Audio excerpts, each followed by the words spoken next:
Cable cast on for the Aquinnah Cowl.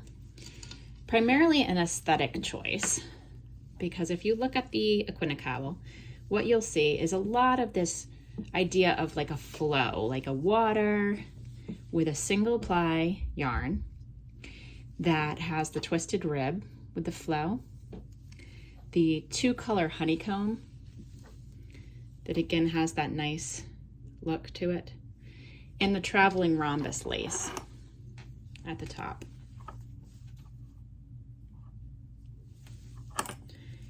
Even the slipped stitch section in the middle has that nice transition look to it when you alternate, especially when you alternate this very slightly variegated yarn with a tonal yarn that's low contrast. It all has that kinetic movement to it. So I chose the cable cast on because when you look along this bottom edge, you see this nice 2-strand flow that fits in.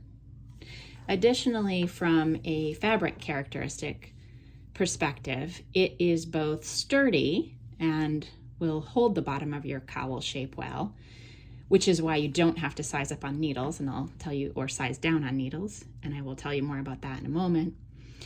And yet it's also stretchy enough for the bottom of a funnel necked shape cowl. So for the needles, I use the same size needles, whatever you choose, for your entire cowl. Cast on, bind off, ribbing, and knitting the entire cowl. There are other things that you can do. You can size down your needle part way if you don't want to have it too loose at the top and so on, but for the most part, you can pick one needle size for this pattern as long as your gauge is within a range, and you can use that for the entire piece.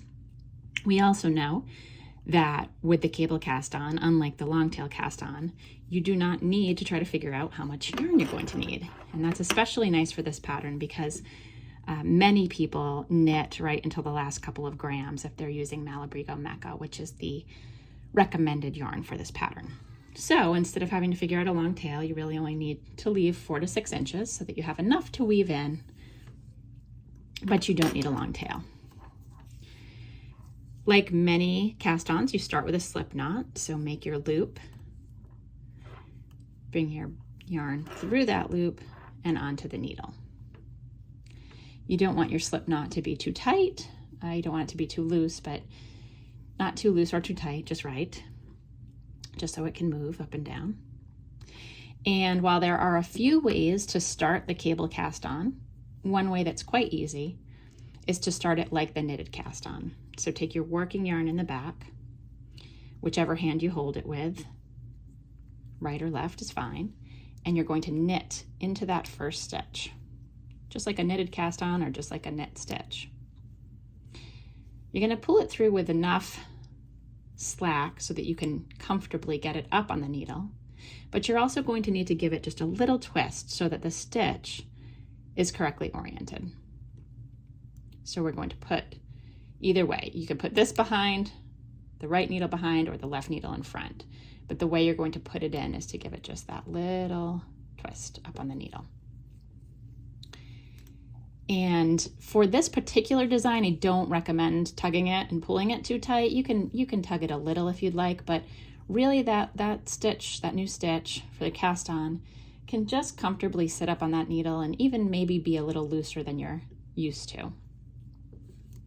For your next stitch, you're going to take your right hand needle between the first 2 stitches.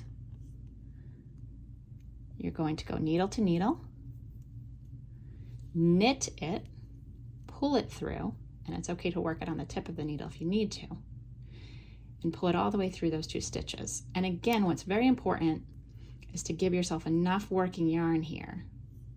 So when you go up and put it on your needle, you're not fighting with your yarn. It's not too hard. And as you go, you're going to continue between the 2, around as if you're knitting, pull it back through, pull out enough slack, and that little twist up onto your needle.